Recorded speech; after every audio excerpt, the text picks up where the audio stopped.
I don't even think they know. I don't even think they know. They say they want, say they want, say they want. I don't even think they know. I don't even think they know what they say. You say there's no romance without finance. Why we gotta do this dance? Why can't you just take a chance on my love?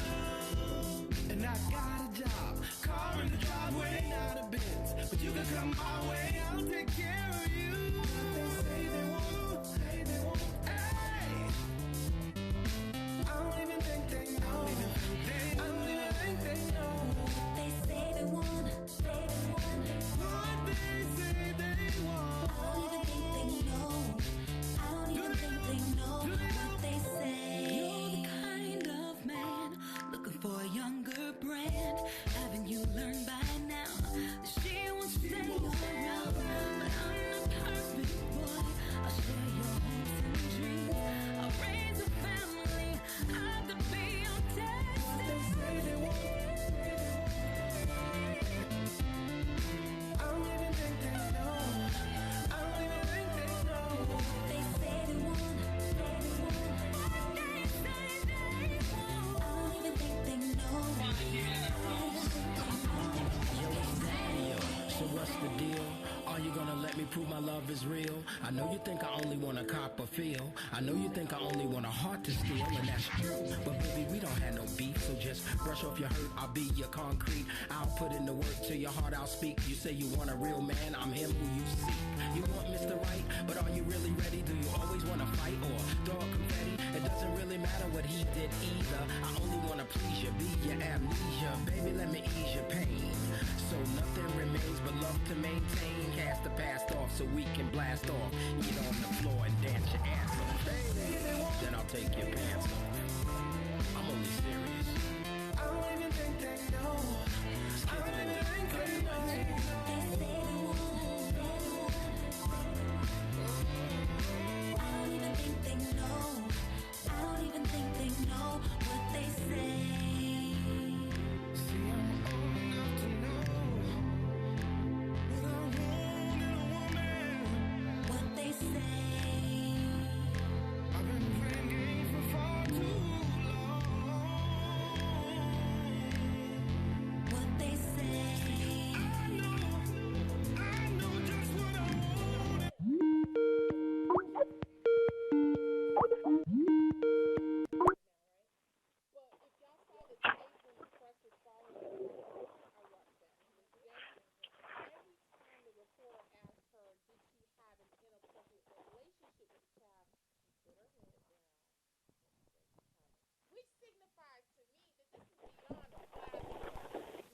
You got something going on, fool. But this is middle school. Yeah, I'm saying that. that's the other issue. I talked to Rod But about really, that. but seriously, can you see yourself doing this middle school shit? Doing like this to a 12? Although, have you seen the 6th, 7th, 8th graders lately? They've been drinking milk. Wait, They let me be- ask you. they be-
sounds the same. Life deals us different cards out of the deck.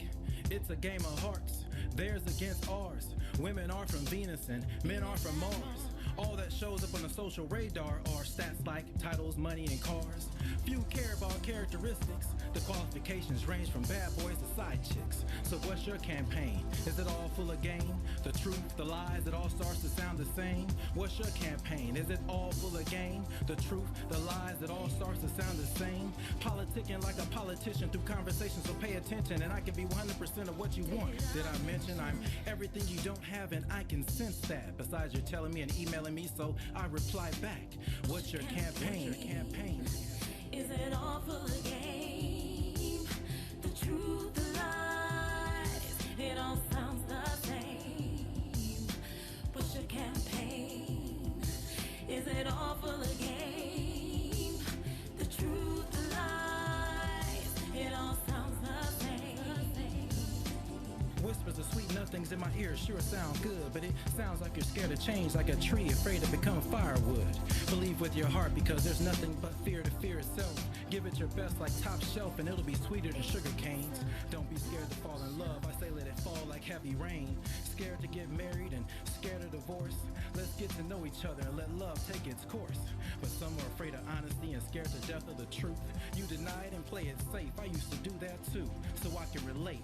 Let's build our love on faith and play our hands like kings and queens because there's more than our hearts at stake. And play our hands like kings and queens because there's more than our hearts at stake.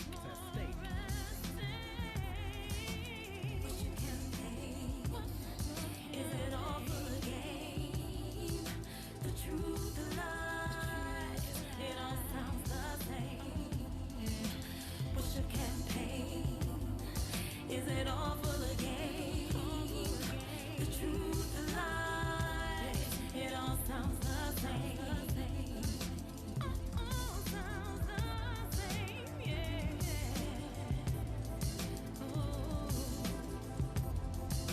What's your campaign? Is it all full of game? The truth, the lies, it all.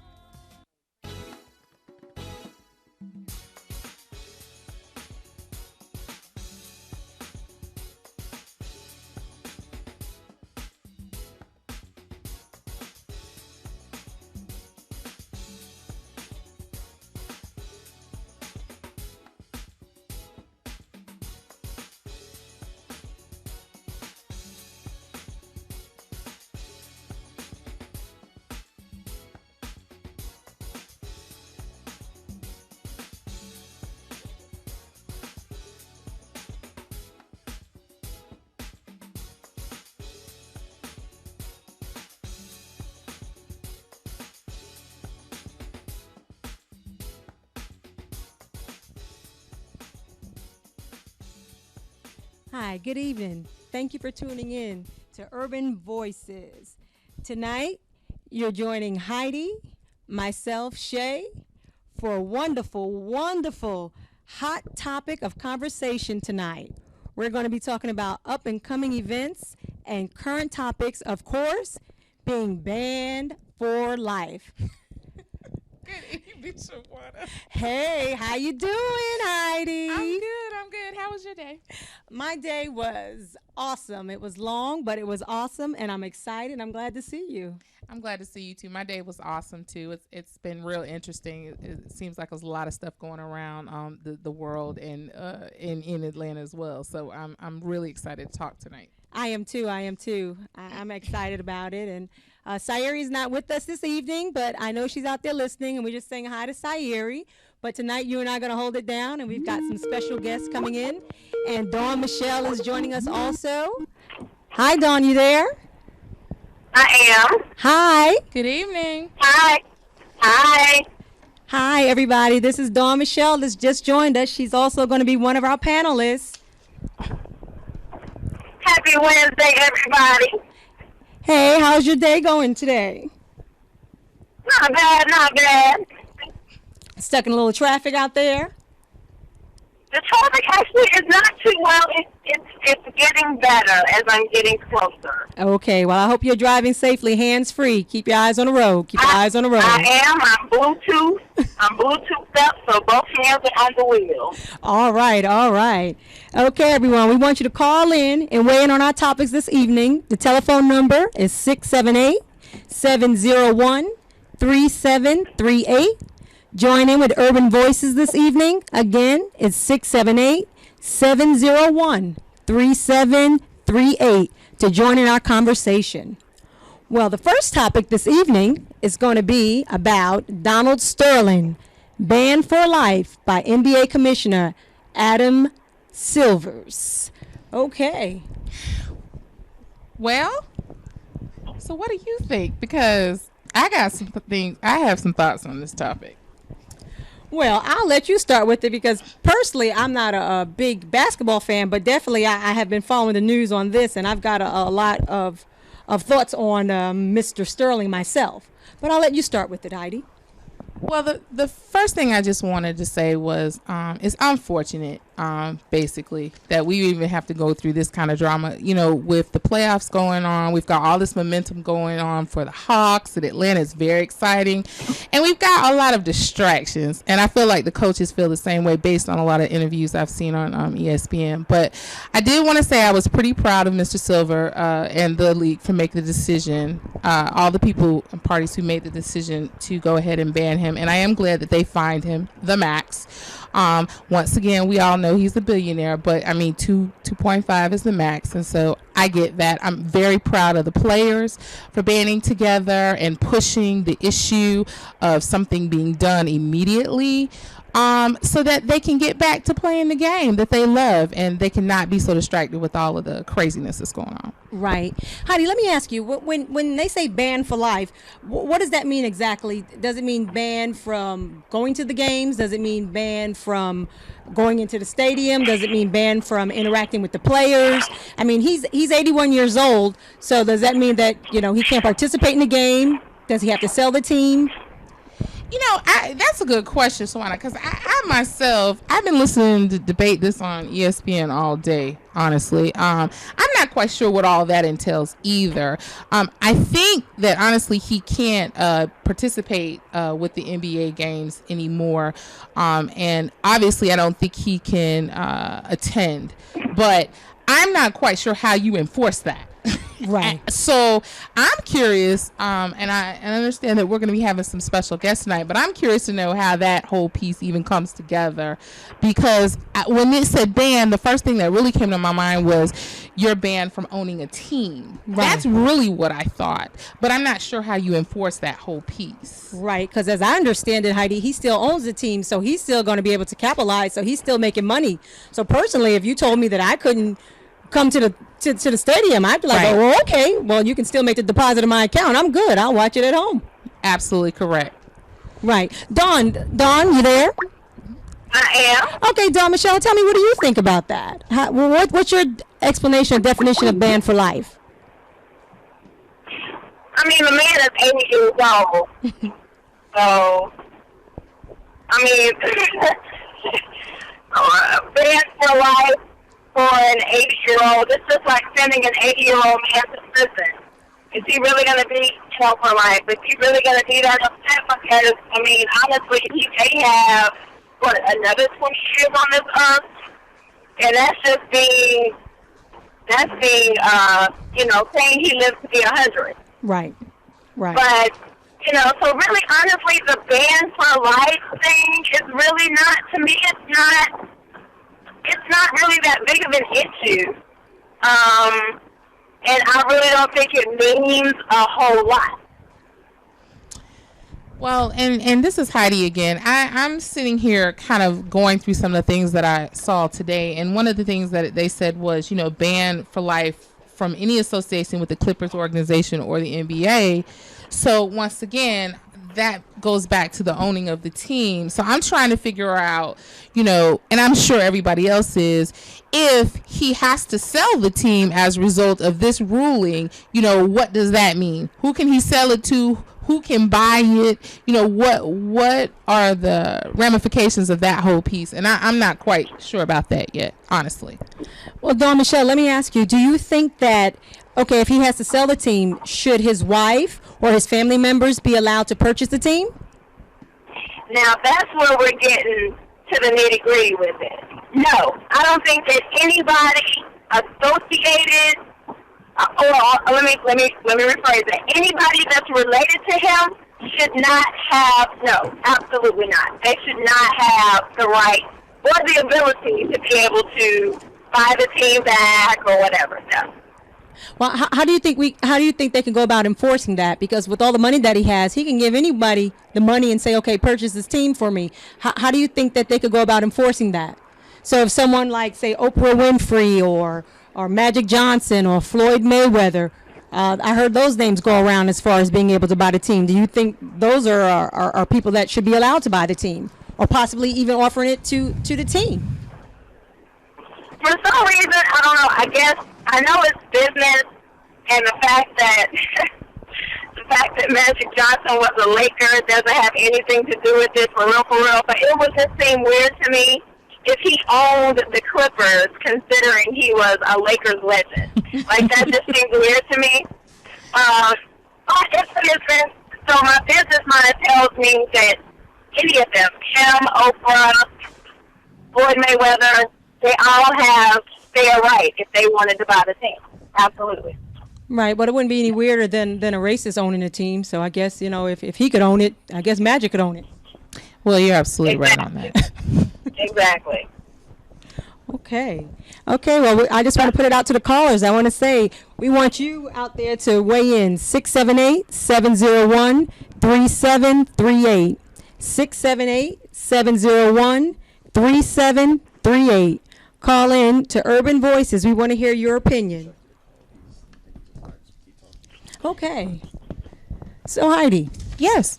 Okay. So we were thinking, I was just thinking, actually, when we talk about ban for life, when we talk about comments being made, what's the difference in an owner, a coach, or a player making these comments? Do you think the reprimand should be any different for an owner versus a coach or a player? Well, based on the history of things that have been, well, let me just say this. Based on the current events, players have been making comments all year and getting in trouble for them. So have coaches, and so now we're here at the owners. So I think everybody is equally accountable for what comes out of your mouth. And to be honest with you, I don't even think we'd be having this conversation if this hadn't come out on tape. Once again, these things have been going on for years and years and years and years and years. This is not anything new. It's just the fact that it's actually been recorded and now everybody has heard it because it's blown up in the media and on social media. So if we're going to deal with it, we're going to deal with it. But if you are representing something, you're in the limelight, you're a celebrity, owner, or so forth, you just have to be careful about what comes out of your mouth at this point, because with social media the way it is and the way that the country is going, you're accountable for everything that you say, and that's basically what happened to Mr. Silver. Absolutely, absolutely. Well, Dawn Michelle, let me ask you, the sponsorships that the team has lost due to the words of Mr. Sterling, do you agree with that? I definitely agree with that. The only way to affect any change, obviously, is to hit somebody in the pocket. So the money that's being lost is huge, and it would have been even more money if the Mr. Silver hadn't have stepped up and acted so quickly. And they knew that. They knew the only way to really affect change is to hit it in the pocket. So they had to act, because this is a huge distraction in the playoffs. People are losing money by the day, and it's just not good for the NBA. It's not good for their image. What do you think, Dawn Michelle? What do you think about the sponsorships being lost? Do you think that was appropriate? Do you think that there'll be more loss? Or you think that they only moved so quickly because they knew of the amount of money that would be lost at this time? I mean, honestly, I don't think that the owner being a bigot should affect the team, because the team is not responsible for his opinions, his ideology on life, on people, his racism, etc. So honestly, I really don't think that it's fair that the team is being hurt. Well, it may not be fair, but unfortunately, we are accountable for, you know, like the sins of our father will fall upon the children. I guess it's kind of the same thing, in my opinion, that because of the leadership, unfortunately, the players are going to be held, I wouldn't say responsible, but they fall into that vat, if you will. You know, because some of the sponsors that have fallen out are CarMax, State Farm, Kia Motors, Virgin America, even P. Diddy's water brand, Aqua Hydrate, Red Bull, Mercedes-Benz, Yokohama Tires. I mean, that's huge as far as an effect to the bottom line of advertising. And when you add that up, I mean, as far as sponsorship for the team, that is huge. That has hit them in their pocket. And as Heidi said earlier, the thing that gets people's attention is money, is finances. And unfortunately or fortunately, it happened at playoff time. So actions were taken. What I will say is, I think that, okay, this came out now, but this man has been like this for a very long time. Correct. And the only reason that it came out now is because his side piece recorded it. Now, they were having a private conversation in the privacy of their own home. So he really had the right to say whatever he wanted to say in the privacy of his own home. He just didn't know that he was being recorded by his girlfriend, side piece, whatever you want to call her. Right. Relationship gone bad. He has been this man for a very long time. So, what, in my opinion, they should have gotten rid of him if they knew that he was a racist bigot the way that he is. They should have gotten rid of him a long time ago, and then we wouldn't even be dealing with this right now. Yeah, I'm sitting here. This is Heidi again. I'm sitting here reading a couple things, and it says in 2009 there was a wrongful termination lawsuit that was eventually rejected by a jury. Former Clippers GM and the NBA legend Elgin Baylor claimed Sterling had a plantation mentality, quote unquote, from Baylor's lawsuit. And Sterling said, personally, I would like to have a white Southern coach coaching poor black players. And I was shocked. And he looked at me and said, do you think that that's a racist statement? And I said, absolutely. That's plantation mentality. So obviously this has been going on a long time. The other thing that alarms me is we all know that the NAACP was about to give him a second Lifetime Achievement Award. A second, you know, there's been allegations against this man for a very long time. And I'm just going to be honest with you. This is the kind of stuff when it comes out that the younger generation that looks at the NAACP just gives them another reason to say, this is why I think they're not relevant anymore. This is why I don't want to be involved with this particular kind of organization. And I'm in my 40s. So I know what the NAACP has done and what they, stand for and so forth. But even myself kind of looked at this and was like, here we go again. We tend to back away from stuff when things happen that are controversial. And once again, like I said, we wouldn't even be talking about this if this hadn't have come out on tape in the first place. So there we go. Shawana, what do you think? And listening to that again, it just takes me back to the comment you made earlier about money. Because of the donations that he's made, the sizable amount of money that he's donated. So I've heard to the NAACP, to the Los Angeles or the California chapter. Again, I don't think they did their homework or research on him, or even had an interview process, or just did some background information on character. What happened to doing character references and background checks? Just to see. Just interview your players. What do people think about you? I'm not sure about the background or the reference, but I will say this. It seems to me when you have a lot of money, you tend to get awards for a lot of different things. It's just unfortunate that when controversial comes out, then of course, people have to go back to who gave you these awards and why they honored you in the first place. So this is just going to continue to have a spiral effect. It's going to be a continued downfall. It's very unfortunate. And like I said, it's a huge distraction during playoff time. So that's the main issue I'm real irritated about. Okay, Dawn Michelle, you there? I am. Okay, well, we'll catch you when you get in studio here. We're getting ready to go to break for a few minutes, so we're going to see you in a few minutes when you get in, okay? Alrighty. Okay, thank you. Thank you so much. Okay, everyone, thank you for tuning into Urban Voices. We're going to take a break, and when we come back, we're going to talk more about Band for Life, and we should have Chucky Atkins on the phone shortly. Thank you. 678-701-3738.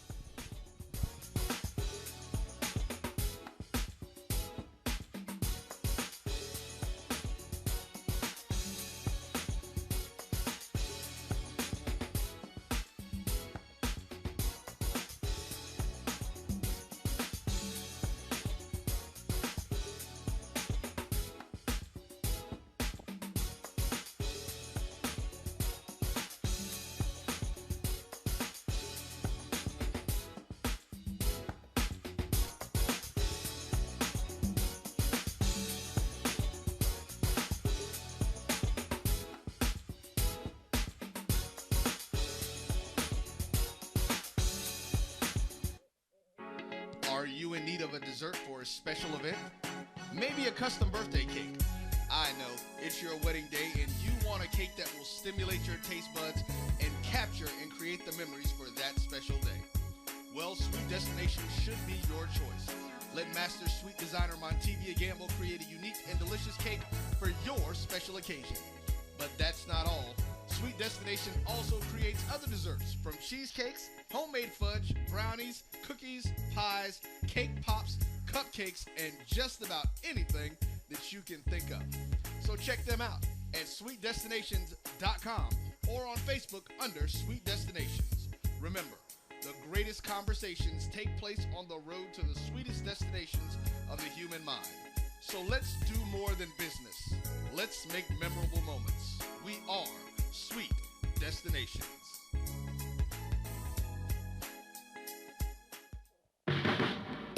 Everyone needs a way to add gold to their financial portfolio. Carrot Bars International makes gold affordable to the masses with the freegoldplan.com. Get gold in 24-karat 999.9% pure gold bullion in small, affordable weights. Save your money in gold and even get paid to share with others how to do the same. No broker fees, no setup fees, and with referrals, your gold can be free. Go to thefreegoldplan.com. That's thefreegoldplan.com now. Tap Out Studios of Hollywood is one of Atlanta's newest visual and performing arts centers designed for you to perfect your creativity. Our 3,000 square foot event space includes a full bar, VIP section, movie screen, and 2 stages. Take advantage of our Spring Fling package deal for new and existing clients. Save over 40% when you rent our venue for $700 for events with more than 100 people. For booking information, contact Kendra at 404-578-1454. Located less than a half a mile off of I-20 off Fulton Industrial, we are Tap Out Studios of Hollywood, 620 Interchange Drive. Tap Out Studios of Hollywood, inspiring creativity, changing lives, and making dreams come true. Lisa, you've been staring at that computer screen for 30 minutes. What's wrong? Ooh, it's my new marketing campaign. I want to tell people how great my business is, but I don't know what to say. I need copy for the website, newsletters, and brochure, and I'm drawing a blank. Writing just isn't my thing. My boss had the same problem, and he called Put It in Writing Professional Writing Service. Put it in writing? What's that? It's a business just for people who need copywriting, but don't have the budget for the big marketing and PR firms. They help my company tell everyone about the great products and services we offer through our website. And when my cousin recorded his CD, Put It in Writing wrote his bio and press release. They even do resumes. That's good to know, because I'll be looking for a job if this business doesn't take off. Don't worry. Call the professionals at Put It in Writing at 901-359-6629 and check out the website at putitinwriting2.com. That's putitinwriting, the numeral 2.com.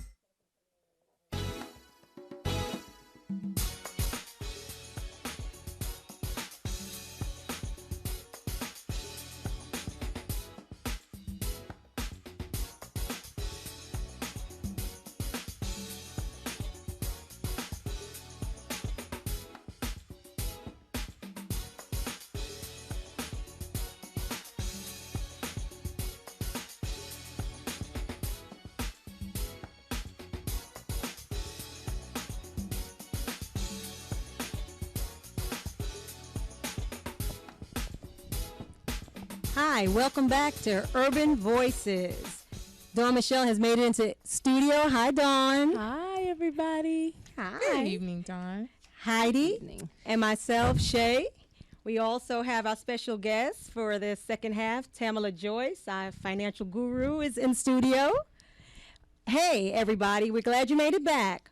We're going to be talking about Donald Sterling, banned for life, and also the NBA Commissioner, Adam Silver, and a decision that he's made that has taken him to new heights and given him newfound respect in a role that he's only taken on for the last couple of months. Okay, well, Dawn, since you're back, we're going to start with you this time. And when we left off before commercial break, we were talking, of course, about Donald Sterling and the NBA. And the last comment that we were talking about, again, was social media's effect on the case. Now, in your opinion, how do you see social media? Do you think that if it were not for social media, would this have been brought to the forefront in the manner in which it has? Not at all. Like I said, his side piece, or whatever you want to call her, recording him is why, this all came about in the first place. If they had just been having a conversation in the privacy of their own home and nothing was being recorded and we didn't have all of the devices that we have now to catch people on stuff, then it just would have been a conversation between the two of them, and there probably wouldn't have been any backlash at all. Right. So the technology of today really has a huge effect on this whole matter. Because like I said, he didn't just become this person yesterday. He's been this person for a very long time. And I guess the people in the NBA chain, or they just didn't say anything about it, or there was no need to say anything about it, because he is the owner. So right, it just kind of was kept, a secret. Right. Or right. whatever. But you know what, the one thing I find interesting is that I didn't know originally was that he was married. I just thought that he had a girlfriend. Right. And TMZ, of course, as they break every up-and-coming story, if you want to find out about it, it's no longer the Inquirer do you read. You just tune into TMZ, exactly. And they'll break every story, and it's always with credibility.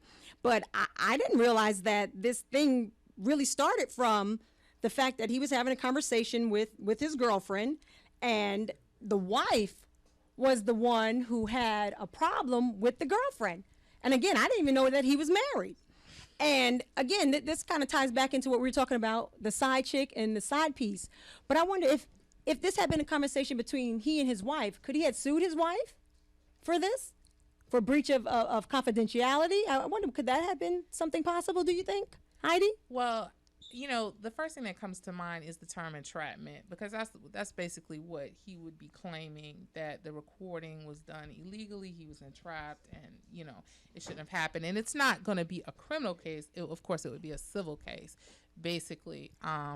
But if they were in the middle of a divorce, because from my understanding, he's been separated from her for 4 years.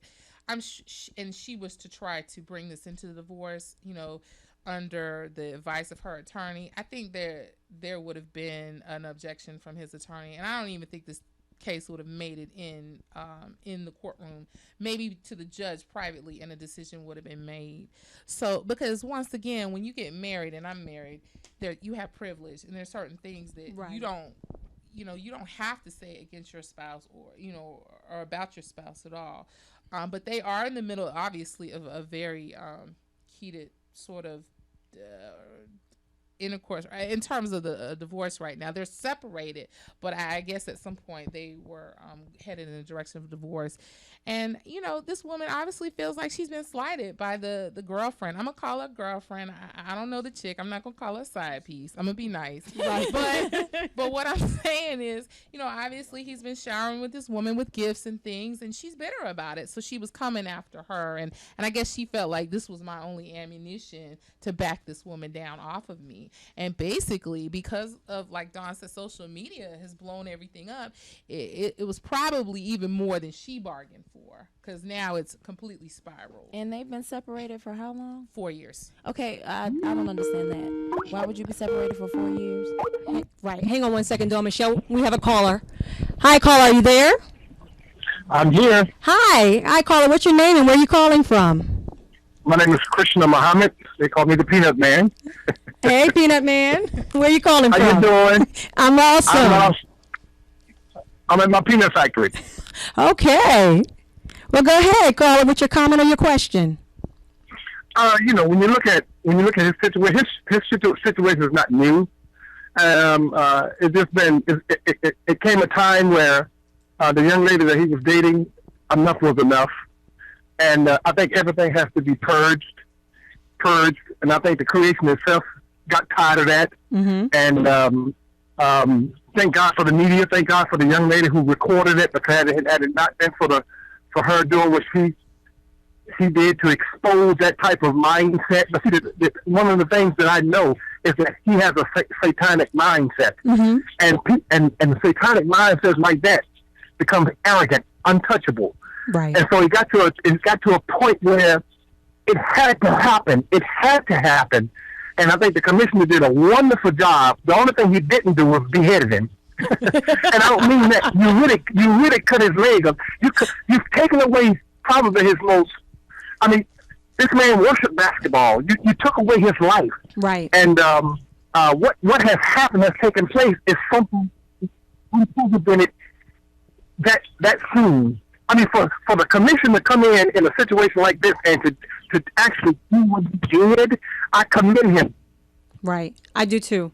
Right. To take a stand. That I agree with you. Definitely. That mindset that he has to be addressed. And guess what? More of those kind of people out here. Right. Right. Yes. It's not going to stop. It's satanic mindset. I mean, imagine Satan on borrowed Satan. I'm sorry, caller. We're losing. Can you repeat that? You mean to tell me you want me to do this when I'm better than him? So look at this man, his mindset, and think about in terms of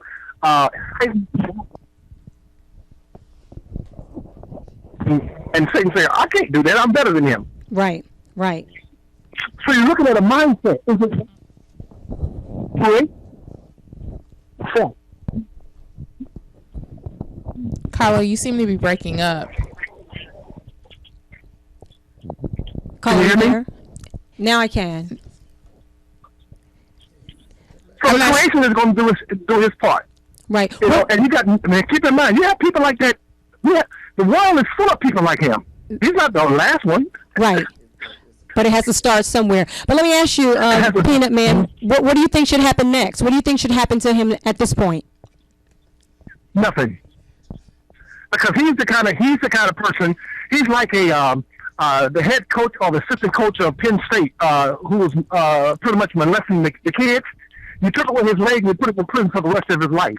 See, a man like that, because you've taken away his life, he's the kind of person that would take sports and know that he can't be involved in what he loves and take his life. That's what he'll do. Right. And there's nothing that we can do. Right. Because you've taken away his life, you've taken away his lungs, you've taken away his eyes, you've taken away everything that he worshipped.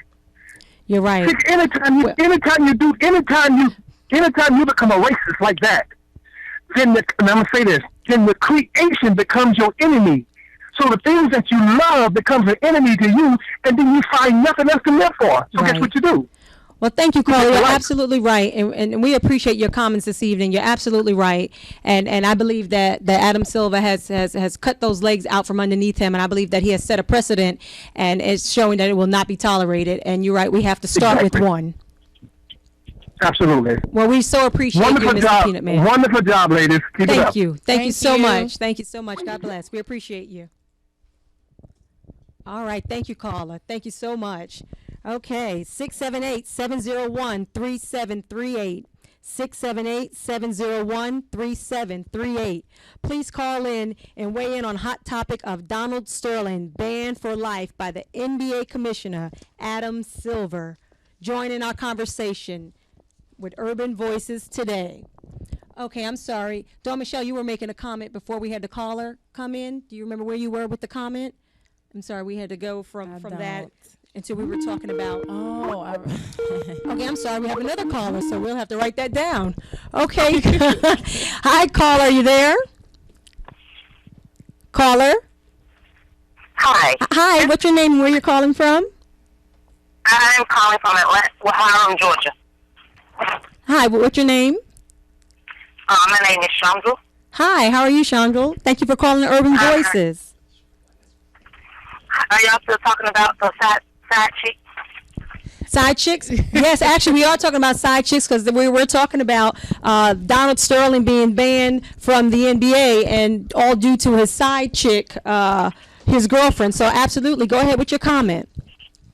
I think it was wrong that he was banned because his issue was with her and what she was doing as a side chick. I mean, his views on things, like he said, it was because of society issues. And I really believe we need to put emphasis on who in society that he's talking about that had issues with him being with her. Because I listened to the tape, and the issue is with whoever it is was reporting her relations or her coming to the game with other black men. And the fact that if she's a side chick, she needs to be learn to be obedient and do what he tells her to do. If he tells her, I don't want you with black men, then she can't be with black men. It has nothing to do with the issue. That's his personal choices. That's how he feels. So I don't really agree with him being banned for life. Maybe fine, but not banned for life. I don't think that's right. And I'm a black woman. And that's so funny that you would say that. This is Dawn Michelle. I was talking to a coworker today about this issue, and that's exactly what he said. He said that he didn't agree that he should be banned for life because his opinions about racism or black people or whatever are just his opinions, and that he should not be punished for his opinions. Yeah. Because his opinions and how he feels about black people has absolutely nothing to do with him owning the team, and that it has absolutely nothing to do with the business of the NBA. And so I thought that was interesting that my coworker brought that vantage point to it. Okay, but and not only that, can I just say one more thing? Sure, go ahead. She was the one brought up the players, not him. She was the one brought in the players and who plays for him. And he made the comment that I take care of my players. People are missing that. So she was the one brought all this up and trying to make it an issue. So. Well, you know, I happen to disagree with that because I feel that when you're in a certain position and you're held to a certain standard, and when you take ownership of something such as a team and you're coaching and you're teaching these players to be teammates and work together, your opinions, unfortunately, therefore become the opinions of everyone. And you can't say that he should just be fined and that he's just entitled to his opinion. That doesn't work that way, because of the fact that we know that sports is a huge entertainment industry that makes a lot of money, and there are a lot of youth. There are a lot of people that look to sports as a tool and a vessel for discipline. It's an instrument used for teaching. So I totally disagree that his opinion and his thoughts has little to no effect on the situation. When you're coaching a team, you're not only coaching that team, you're coaching young people. You're coaching. It's a culture. He's not the coach. He's the owner. Well, the owner. Okay. Well, when you own something, that even puts more of a responsibility on you to lead by example. That's like being a parent. You have to lead by example. But if he doesn't want his mistress around black men, he has a right to tell his mistress, I don't want you around black men. And regardless of, it was a personal conversation. It should never have been recorded. It was not racism. It may have been it was insensitive what he said, but it wasn't. He wasn't a racist for what he was saying, because what he said is what really happens in America. And the thing about it is a societal thing, and society does not accept certain things. And we're trying to punish one man for what this society has done. We're fussing about him, but yet still affirmative action has been banned in some colleges. You know, so but we're fighting for this right here, but that's all right. And I don't understand it. We're fighting because Zimmerman killed a black boy, but yet still we have all these black people killing one another. So as far as I'm concerned, what he did was not wasn't harmful, as he referenced calling all of us the N-word.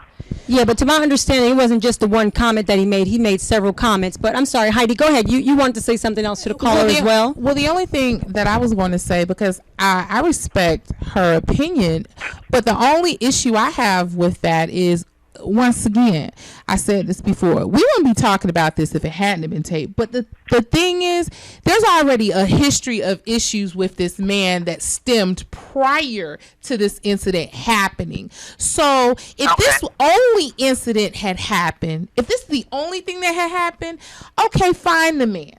You know what I'm saying? Do what you're supposed to do from a league perspective. The commissioner was sat down. That's one thing. But he's already had a case with a previous coach, another black man. He's had some issues along the way throughout the years that apparently the old commissioner, Mr. Stern, just kind of looked over and didn't address it all. So the fact of the matter is, it seems like it's just all kind of lined up behind this particular one, and this is the one that just blew everything out of the water. Because I don't disagree with what you said, but if he hadn't had no history with this prior, then maybe I wouldn't feel the way that I feel. But at this point, I think he did exactly what he could do, which was ban him and fine him. You know, and if I could just make another point, I guess it takes me to the issue of, if you were on a job and you had an HR manager and your manager made a comment that was inappropriate, it wouldn't necessarily make her wrong, but it's the position that she holds. She can't voice her opinion and say certain things when you're in a certain position. You have to be held accountable for certain things, that you just cannot speak your mind and do and say certain things. You just can't do it. You have to lead by example. So if you were on a job and your manager made that comment to you, you'd be dialing HR, making a formal complaint. It's unacceptable. When you are in a position of leadership, you have to behave and respond accordingly. And that's all I'm saying. But I thank you, caller, for your comment. We definitely appreciate it. Yes, definitely. All right. Thank you. Thank you. Okay, we're getting ready to go to break, but we want you to write this number down, 678-701-3738. Call into Urban Voices. We'll be back with the wonderful Tamala Joyce, Financial Consulting. She's going to be talking to us about financial principles, understanding, and tracking your cash. Thank you. I'm Shay. We have Heidi and Dawn Michelle. We'll be back in a moment.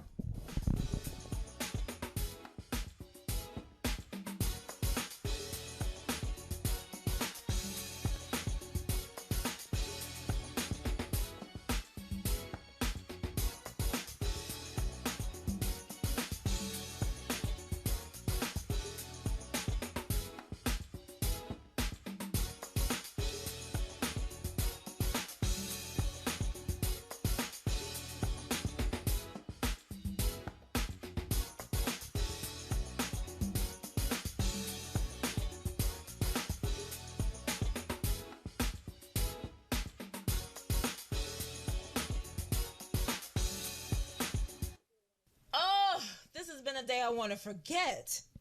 From not finding my keys, to running late for my big meeting, then having the client cancel the meeting, to my boss wanting to revamp the entire proposal this weekend. This is really a day for a hot tub and a big glass of my Tranquility wine. The skilled winemakers of Countryside Vineyards craft quality muscadine grapes into fine wine. Known for their distinctive flavors and characters, these hybrid southern grapes create a sweet class of robust wine. So the next time you're out, ask for Tranquility Wines or order yours online today by visiting them at floridavineyard.com. Now this is just what I needed. Tranquility Wine. Why can't everything be this relaxing? Tranquility Wines, for those times when nothing else matters. Please enjoy responsibly, and remember, you must be 21 years old to drink. Are you in need of a dessert for a special event? Maybe a custom birthday cake. I know, it's your wedding day, and you want a cake that will stimulate your taste buds and capture and create the memories for that special day. Well, Sweet Destination should be your choice. Let master sweet designer Montevia Gamble create a unique and delicious cake for your special occasion. But that's not all. Sweet Destination also creates other desserts, from cheesecakes, homemade fudge, brownies, cookies, pies, cake pops, cupcakes, and just about anything that you can think of. So check them out at sweetdestinations.com or on Facebook under Sweet Destinations. Remember, the greatest conversations take place on the road to the sweetest destinations of the human mind. So let's do more than business. Let's make memorable moments. We are Sweet Destinations. Honey, what are we going to do with all these bills? It doesn't make any sense. We make more than enough money to cover everything, but we're still in a hole. Let's check out Madam Money. Madam Money? Who is that? She is a financial expert who helps people like us set and reach our financial goals. This is great.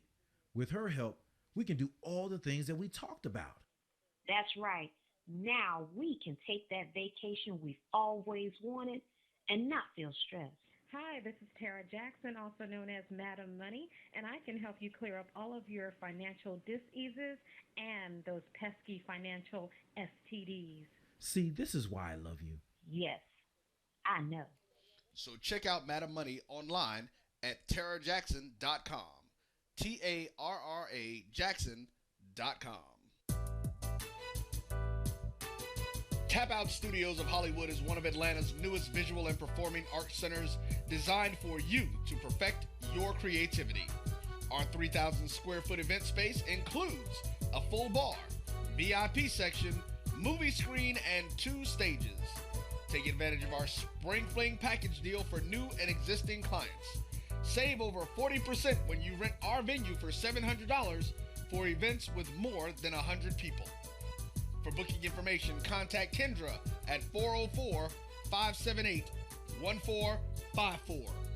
Located less than a half a mile off of I-20 off Fulton Industrial, we are Tap Out Studios of Hollywood, 620 Interchange Drive. Tap Out Studios of Hollywood, inspiring creativity, changing lives, and making dreams come true.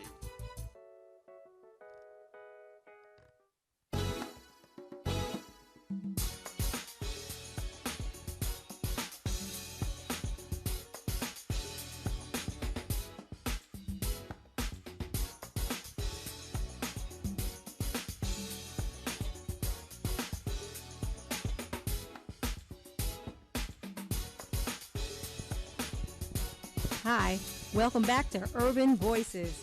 I'm Shay. This is Heidi. I'm Dawn Michelle. I had to turn my hat around after that last segment there. I got my hat turned to the back here. I think I'm gonna turn it back around there. That was a little rough there that we had going. Ooh, let's do how you doing again. Hey, how y'all doing? How you doing, Dawn Michelle? We are good on this rainy Wednesday. Oh, yes. Heidi, how you feel? We're fabulous. We're doing really well. Oh, okay. I'm doing well too. I'm doing awesome. Okay, we're back with Tamala Joyce, the financial consultant. How are you, Tamala? I'm doing fantastic. Well, welcome. We're so glad to have you here on Urban Voices this evening Thank to you for share having me. some information and help us save some money and well, help me save some money and get my life on track and my bank account back. Well, get a bank account and learn how to start a savings account. I'm a little old, but I guess you can start at any age, can't you? You can. Okay, but I should have started a little younger than this, but I'm sure you'll teach me and we'll kind of go backwards with me. Take it slow though. Okay. Well, we're so glad to have you. We really are. But I'm excited, and there's lots of questions that I have, but I'd like first for you to introduce yourself and tell us a little bit about yourself and how you started, and if you would share what your job is now, and just give us some ideas of how we can save some money. Well, first, I would like to just thank everyone here for having me tonight. This is a fantastic opportunity for me to share my cash principles.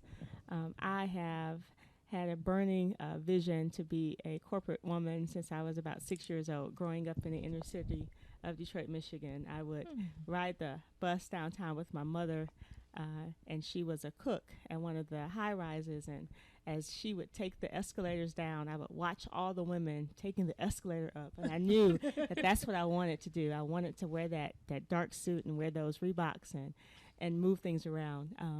So through the upbringing, I was able to start my musicianship young, playing the flute. Got a 4-year scholarship to Alabama State University, the most right. magnificent university on the face of the earth. All right. So I got my undergraduate in accounting from there, and just hit the ground running. Had the great opportunity to work at a CPA firm. She was the first black CPA in the state of Alabama, and she taught me the discipline of understanding numbers and, saying what you mean what you say, and being on time and being diligent. So I got an opportunity to come to Atlanta with Citigroup. That was my first big corporate company, and did some budgeting and kind of, got my fingers wet and started into Treasury a year later. And people say, Treasury, what is that? You're in Atlanta, you're not in D.C. And so I tell people all the time, it's just like your checkbook. All these global corporations you see in Atlanta, they have cash coming in and cash coming out. Right. And anyone that you go up to, you can ask them and say, do you have a Treasury department? They're going to say yes. And what we do, the individuals in my profession, we basically track the cash of these corporations. Mm-hmm. Every dime that comes in, every dime that comes out. And I love it. Wow. Because you get to see the trends. You get to see who's paying and who's not paying, how often they're paying.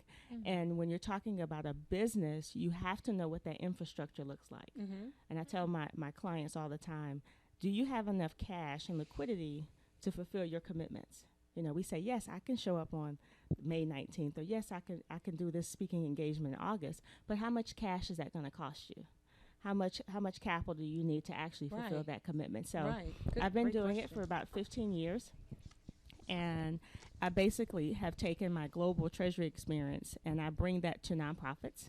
Awesome. So that's why I'm here with Giving a Hand Inc., who is my collaborative partner. Thank you to Dolores. I love her so much. Awesome. And we just, we work together and just bring partnerships and philanthropy and funding. But I just teach you to understand where your money's going. And a lot, you'll be surprised. People say, well, I got gas in my tank and the bills are paid and I see some zeros in my account, so I'm okay. But I said, well, really, what does that look like? Mm-hmm. How much is your rent? How much is your utility? Right. How much is your cell phone bill? How much is that costing you? And over the next 12 months, what do you really need to be successful? Wow.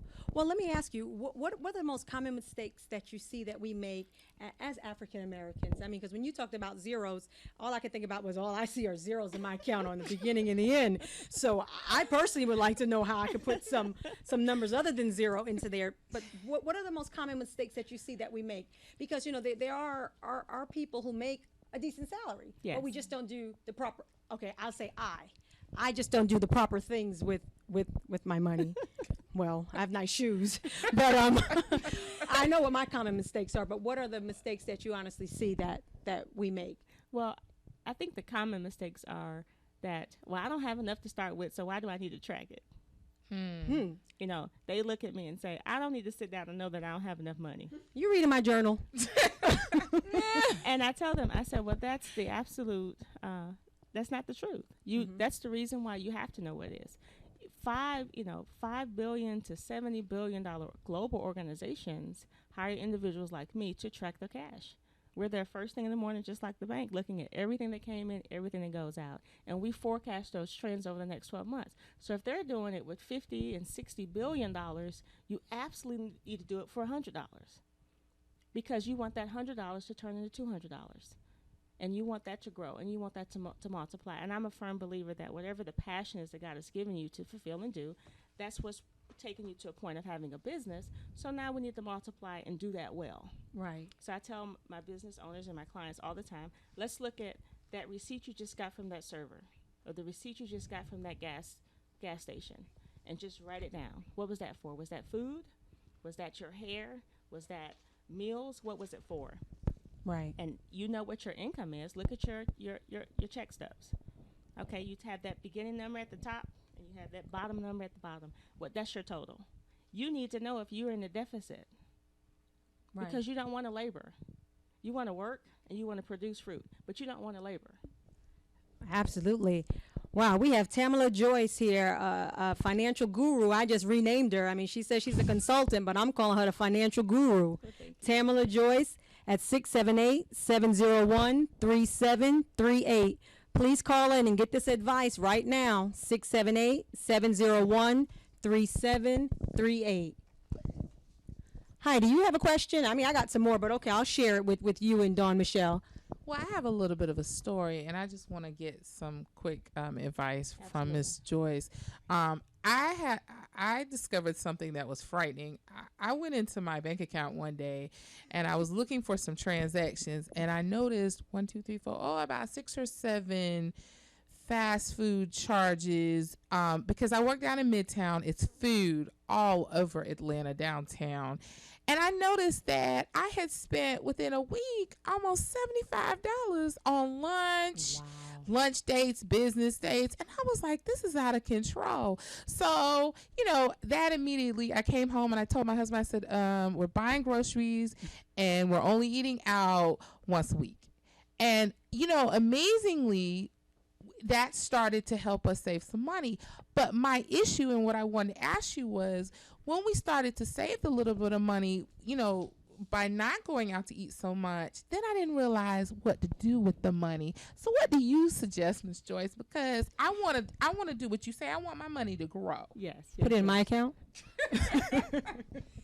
Well, there are several partnerships that I have. Nationwide Insurance, my agent, she helps me with the business side of insuring your business, making sure that liability is covered. Because as a financial professional, a treasury consultant, we safeguard your assets, whatever that is. So your asset is your cash, it's your business, it's your intellectual property, it's your books, it's all those things. So once you know that you have a surplus, you want to look at a CD. You want money that you can invest for 6 months to 12 months, 18 months to 24 months that you don't touch. Now, the thing about this is you can start as small as $500. And what you have to know is once you put that in there, you're not going to touch it. There's no ATM card attached to it. You can't run up to the bank and take it out. Hold on one second, Miss Tamla. We have a caller. Caller, are you there? Hi, this is Dolores French-Jr. I am I'm executive director of Vivian Haynes. Can you hear me? I'm sorry, I can't. Can you say that again, your name and where you're calling from? I'm Dolores French-Jr. and I'm executive director of Vivian Haynes. Hi, how are you? Thank you for calling. Good. Yeah, I'm doing well. I listen to your show and I really appreciate all the advice you give and then the comments today on the executive friendly basketball. I have nothing to say about that. But anyway, I wanted to ask Ms. Joyce a question. Sure, go ahead. I believe what you're saying about the cash flow. I have the hardest time of figuring out how do you know how much cash flow you should keep in the bank, and how do you monitor that? Okay, so with the cash flow, you actually look at the trend of your actual transactions in your bank account, the actual debits and credits that came through your bank account over the last 12 months, and that's where I start with all my clients. From that, in the banking world, we have these things called BAI codes. So a ACH means one thing, a check means one thing, a deposit means something else, a withdrawal means something, and it has all these different codes. And I'm able to look at those numbers and analyze those and tell you what you've spent month over month, day over day, on meals, on travel, on utilities, on your rent, based on the type of expenditure or income that is. Once we have that number, then we are able to trend that out over the next 12 months. So you tell me, well, Tamala, I know I'm going to have 12 events this year. Okay, so if your income was $1,000 a month, based on the past 12 years, and you're going to have 12 months, and you're going to have more events this year, then now we want that $1,000 to turn into $5,000, whatever that number is. Because you're looking at what is it taking you to charge for your services, that's your income that you're coming in, and then what is it taking you to run that business, that's the expenses that you have out. So it's a very simple step. A lot of the banking cash management modules, you can go on there, they have these fancy charts and things like that, and a lot of business owners, they feel that that's so cumbersome. So I sit down with a 1-hour consultation and make it really, really digestible for the business owner to see this is really what you're spending month over month. And then once we see that, we'll do it for the next month, and then we do the variance. Okay, what did we project that you were going to spend for the month of May, and then what did we actually spend? And then when we have those accidentals and those variances, then that's when we have the conversation. You say, okay, well, Tamala, I forgot about this expense. This one comes in quarterly. Or I forgot about this expense. I only pay this twice a year. And then we put that in your forecast cash for the next 3 months or the next six months. And then we just continue to build and analyze those trends. If we see that at the end of the day you're in a deficit, then we go out to private lending. We go out to the banks for collateral lending. We go out, look at debt facilities, crowdfunding, things like that, to bring you into more cash flow to help you leverage those low times where your cash is going. I hope I answered your question, caller. Should it be coded? Should I be coding my expenses then? Absolutely. On the workshop that I'm going to have on this Saturday, May 3rd, I'm going to show business owners that after you understand the type of cash transactions you have, that you need a bookkeeper or an accountant to categorize those items. And that will tell you, your cash goes in your cash account, which is an asset. If it's travel, that's an expense. If it's gas expense, that's an expense. And then from your accounting system, that produces your financial statements that shows what your total AR is, what your total AP and your payroll and those things. And then once you know that, you know what your actual tax liability is. And that's the full circle effect that I show my business owners. You have cash coming in and out that flows into your accounting system, that flows into your financial statements, then you know what your tax liability is for the end of the year. Oh, wow. So it's a little bit for a nonprofit? No, cash is cash. Huh? Nope, cash is cash. Oh, okay. So at the end of the line, I'm trying to spend all my money so that I don't have anything to report? Well, I mean, for each of my clients, I do a 1-hour consultation. I see. The infrastructure that I give an author is different than the infrastructure I give a software client. It's different than the infrastructure I would give a school that runs a nonprofit, because those income trends are different. Somebody that sells 500 books, each book is $8.99 to $12.99. That's going to look different than a software client that bills at $150 an hour, which will look different from a school that has tuition that they pay monthly. So my website is www.Tamala with the E, JoyceConsulting.com, and I'll be happy to sit down with you and do a 1-hour free consultation. Oh, wow. I really appreciate that. Thank you. You're welcome. Thank you, caller. We appreciate it so much for you calling in. Thank you so much.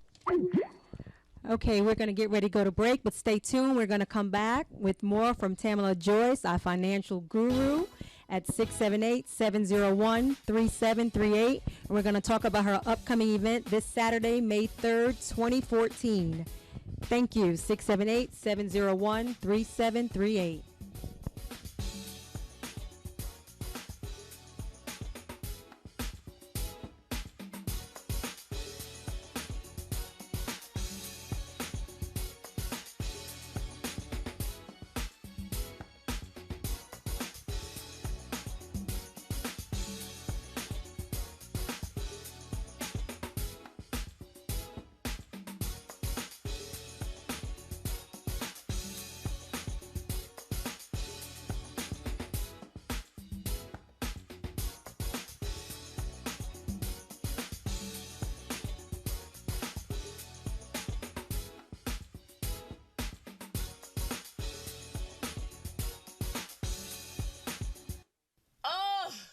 A day I want to forget. From not finding my keys, to running late for my big meeting, then having the client cancel the meeting, to my boss wanting to revamp the entire proposal this weekend. This is really a day for a hot tub and a big glass of my Tranquility wine. The skilled winemakers of Countryside Vineyards craft quality muscadine grapes into fine wine. Known for their distinctive flavors and characters, these hybrid southern grapes create a sweet class of robust wine. So the next time you're out, ask for Tranquility Wines or order yours online today by visiting them at floridavineyard.com. Now this is just what I needed. Tranquility Wine. Why can't everything be this relaxing? Tranquility Wines, for those times when nothing else matters. Please enjoy responsibly, and remember, you must be 21 years old to drink. Are you in need of a dessert for a special event? Maybe a custom birthday cake.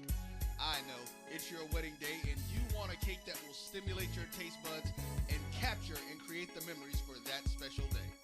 Well, Sweet Destination should be your choice. Let master sweet designer Montivia Gamble create a unique and delicious cake for your special occasion. But that's not all.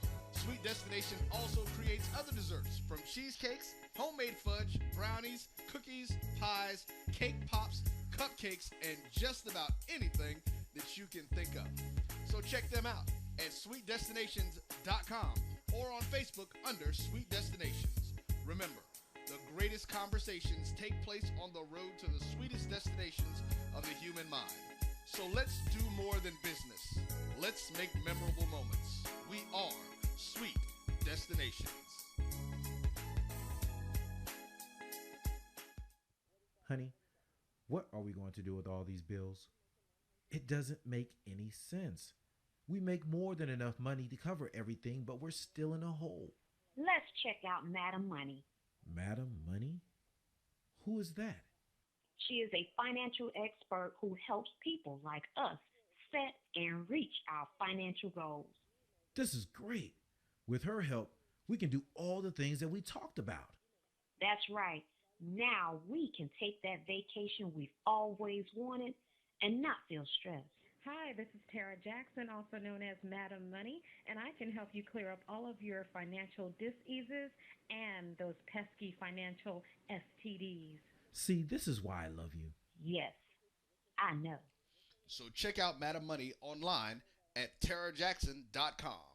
TARRA Jackson.com. Tap Out Studios of Hollywood is one of Atlanta's newest visual and performing arts centers designed for you to perfect your creativity. Our 3,000 square foot event space includes a full bar, VIP section, movie screen, and 2 stages. Take advantage of our Spring Fling package deal for new and existing clients. Save over 40% when you rent our venue for $700 for events with more than 100 people. For booking information, contact Kendra at 404-578-1454. Located less than a half a mile off of I-20 off Fulton Industrial, we are Tap Out Studios of Hollywood, 620 Interchange Drive. Tap Out Studios of Hollywood, inspiring creativity, changing lives, and making dreams come true.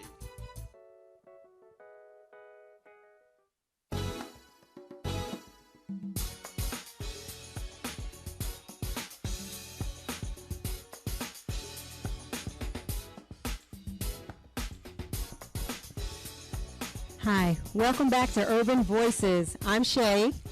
This is Heidi. And I'm Don Michelle. And we're here with the financial guru, Tamala Joyce. Hey, Tamala. Hello, ladies. While we were on break, we were getting some excellent advice, and I have to remember that my partners up here, they want some advice too, and I was kind of hogging her, but I think I'll be at the seminar on this coming Saturday. So, Tamala, tell us some more about the seminar that you're having this Saturday. Okay, so this Saturday I'm going to have my 2014 Financial Principles Seminar. I'm so excited to have my corporate partners in the room. Fidelity Bank will be there.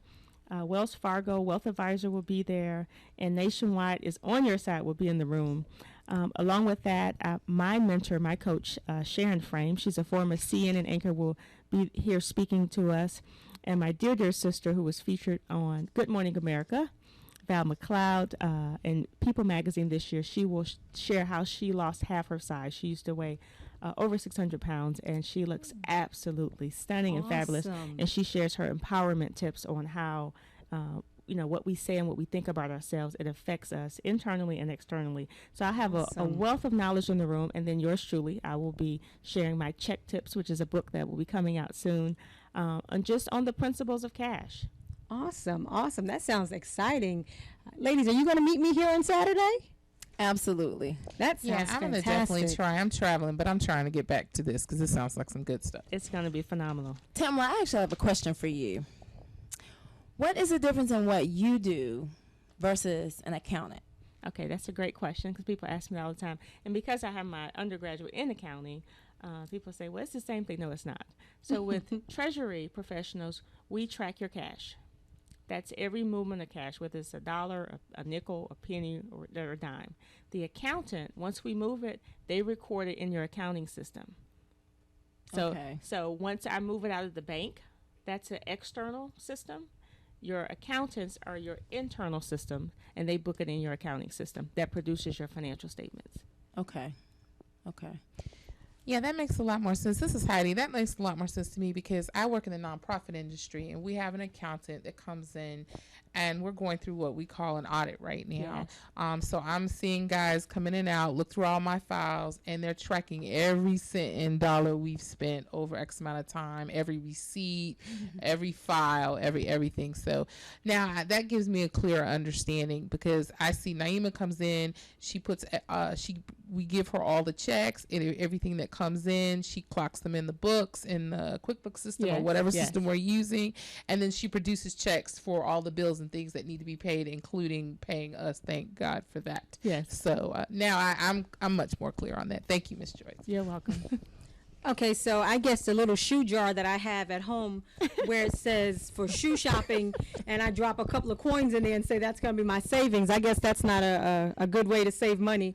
You know, I tried the bank and there's a couple of dollars in there and that doesn't seem to work too well. And then I tried the at-home jar. So for someone like me who really wants to save, but I guess I just find I don't see where I have money to save. But I did, like you said before, you know, I don't eat out anymore. You know, I changed the way I eat. I started exercising. So I said, okay, well, that money that I was spending, because I didn't lose half my size, but I did lose like 50 pounds in the last year. So thank God for that.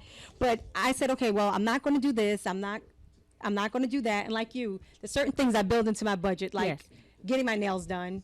I wear my hair very low, so that's a haircut. You know, I opted for the hairdresser for the 7 hours at the hairdresser versus $80 for $10 in 10 minutes. You know, I'll do that. But what would you suggest that I do as far as saving? Where can I try? I even tried those things. I buy these self-help books, and it says track everything that you do, you know, every moment of the day for the time that you're losing. And I tried that with my money. After the first day, you know, Dunkin' Donuts, you know, that was $2 twice a day. So I cut that back, but I don't see the savings. Yes. Well, this is the thing. You have to know how much money you're making and how much you're spending, whatever that looks like. If you get your check from your employer or your business and you go to the local convenience store and cash that check, you know how much cash you have. They give you an envelope. Put that number on that envelope, $100, $75. When you make a purchase, you pull out a $10 bill, $20 bill, subtract that from that $100 and write alongside of it, what did you spend it on? And it's the most simple principle that people, and a lot of times what I found to be true, business owners and individuals, we don't want to know that because that gives us immediate guilt, immediate shame. I'm not a good steward. See, I hear amen in the room. And we don't want to know that. We want to hide. And so what I do is I say, come out of hiding so that I can empower you to be successful. When you know how much you're making and you know how much you're spending, you're able to take the principle that God has given us in the earth, whether you're saved or unsaved. Everybody uses that principle of reaping and sowing. Absolutely. Everything in produces something else. What do you want it to produce?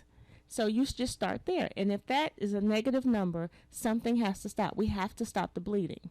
And my thought is, if you're talking to me, you want to stop the bleeding.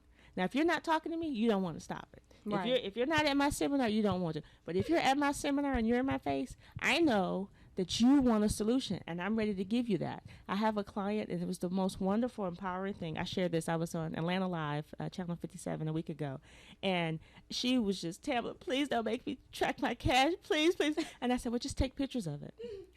Just take pictures of the receipts. Just write it down. She has 5 children, wonderful dear sister. I've been on her over 25 years. She took pictures. I have a master template that I use. I put her information. I gave it to her. She said, wow, this is how much I make. She had no idea. So now when people come up to her and say, well, I think you're doing a great job at your school. You're doing all this miraculous work to this Hope McNeil Academy over in Decatur. Please go check them out. She knows what to tell potential donors what she needs to operate that school. Right, right. Whatever your need is. You said voiceovers, whatever that is. You want to do that and you have a passion for that. How much does that cost you? Is that $2,000? Is it $5,000? Is it $6,000? Well, when you know what that number is, whether it's a deficit or surplus, you know what you need to bill your clients. You begin to know what your value is. It goes back to you have to spend money to make money, right? Well, yes, but I try to tell my clients to use wisdom too, because if you overcommit, and now your bank account's overdrawn, now you don't have gas to put in your car to make it to the commitment. Exactly. And then you can't keep your commitments to your clients, and then that abuses your reputation, and now you've lost that relationship. And your credibility. So I'm teaching you your relationship with your cash first, so that you can have relationships with other people second. Wow. Wow, this is Urban Voices today. This is fantastic. We have Tamala Joyce, 678-701-3738. You guys have got to call in and talk to her. This is fantastic. You know, in talking with you, Tamala, it's doing a couple of things, and you make me think of my pastor, Pastor Marion Saylor. She's a dynamic woman of God and a speaker. And when I look at you and I listen to you, I feel like I'm going to church. And when you said, you know, we got to reap what we sow, you know, and I got this hat on for a funny reason with Heidi here, but you make me just want to take my hat off and say, you know what, you're right. We got to come out of hiding and we got to show who we are. And it's something that my son's grandmother used to say. She used to say, prepare for war in a time of peace. And she used to always say, Shawana, I don't care what you make. It's not what you make, it's what you do with it. She said, even if you put away just $1, $2, always save something. You know, and I think the problem with a lot of people, or I speak for myself, I want immediate gratification rather than delayed gratification. You know, and there is a difference, of course. Yes. You know, and if I wait just a little bit longer, if I just hold out a little bit longer, I would have so much more. Yes. You know, so. And I tell people, if global corporations, and this is, you know, my banner, anywhere in Atlanta, you walk in there, Chick-fil-A, Treasury Department. Home Depot, Treasury Department. MARTA, Treasury Department. Right. These are the businesses that we go to every single day. They have full-blown staff departments that track their cash. So if they're doing it and they're successful and they're able to do philanthropy work, they're able to give back to different organizations, hands-on Atlanta, things like that, what is it that you want to do? It goes back to the individual. I don't try to force a person or to make them feel bad about where they're at, but it's just sharing the information and the knowledge with them. Right. You know, I think it makes me think back to Dawn Michelle and Heidi. I don't know if you guys remember, if you had it in your schools, but when I went to school, we used to learn how to balance a checkbook and write a check, and we started that in middle school. You know, my son at the age of 21, which he wouldn't be proud of me telling, he doesn't really know how to fill out a deposit slip, you know, for checking. He knows how to do a withdrawal because that's with a debit card. You know, there's never anything in there. Okay, we have a caller. Hold on 1 second. Okay, go ahead, caller. Yes, I have a question for your guest, and I know she's given me wonderful information about how to track our cash and create wealth in our lives. But she said something really early on that has intrigued me. She talked about how when she was a little girl that she would look at me, the other women, and be inspired to achieve just great things in her own life. And I wanted to talk, if she could talk about that for a moment. There may be some young women listening, or middle-aged women, or older women who want to achieve great things, and if she can share some of those principles as well. I'm sorry, caller, what's your name and where are you calling from? My name is Val, and I'm calling from Stone Mountain. Hi, Val. I'm sorry, Val, can you repeat the question? I think we had a interruption with the sound. Okay, all right. I just was, it may be me. I'm going to get off of the headphones. Is that clearer now? I'm still out of feedback. Are you able to hear me? Yes. Okay, thank you. My question was 4 years ago, she's getting a lot of great information about how to track cash and create wealth in our lives. She shared something earlier that so intrigued me. As a little girl, she even know that she was successful. And if you could share some of those principles that maybe you encourage some of your listeners of how to know their destiny and then ultimately do it, and how she learned that, how she knew that, and how she became that. Okay, I think your question was, when I was a young girl, I saw the women in the power suits growing up in the inner city of Detroit, in downtown, and what those trademarks were, what those identifiers were throughout my life that brought me to the place I'm at now. Is that correct? Well, I want her to answer, what are some principles she can give a young girl, a young lady now to replicate her success?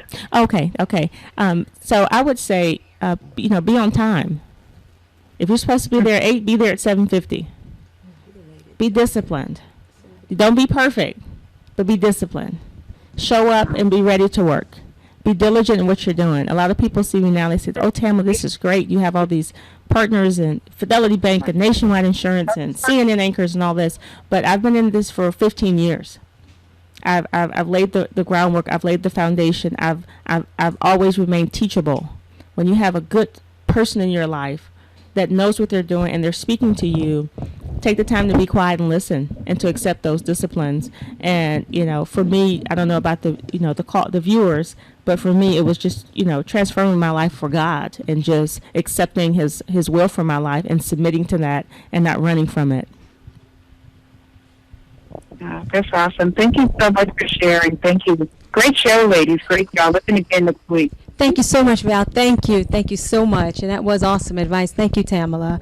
Thank you. Awesome. Awesome. Wow, ladies, what do you think of that? That advice. That was definitely some great advice. She wanted to know some great advice for some young girls, and I think that definitely is some, because I actually wish that I had gotten more financial advice at a younger age so that I would have made some better decisions then. I mean, I've learned now, you know, and it's never too late. I always say that it's never too late, but I do wish that I had learned some things that would have made me make some better decisions when I was younger. So I think that that's very important, that young people know some mistakes not to make. Yes. Absolutely. And, you know, as far as credit score and what not to mess up your credit score. I mean, yeah, you can fix it, but if you don't mess it up, then you don't have to worry about anything to fix. Exactly. Right. So, absolutely. And the same principle applies with my check tips. If you know that you have to have $500 next month to pay your expenses, don't touch it. Right. And let's get back to that saving. We were talking a little bit, I think, off air about savings, but you were saying that a CD is probably the easiest way. And I think a lot of people kind of want to know maybe how they can save money, even if they don't have a whole lot to save. Yes. But just how to get started with something. Yes. And be committed to it. So a lot of the local banks here in Georgia, Fidelity Bank is my banner bank that I support, because they're here local. They're here in Georgia, so we want to sow where we're at, where we live. Okay. But your funds are FDIC insured. That means that if you put in $500, you're going to get $500 back, and that's money that you can begin the first steps of saving. You can't touch it. It's not a debit card or a credit card attached to it, and it's a safe box that you put the money in, and then it accumulates interest. It's a very, very low risk investment. That's why the interest is low as well. When you do more diverse investments, then you get a higher gain. What is the interest on a CD? Oh, most of them are like 0.0025. Oh, wow. So it's not a lot. You're not going to put in $500 and turn around and get $600. Okay.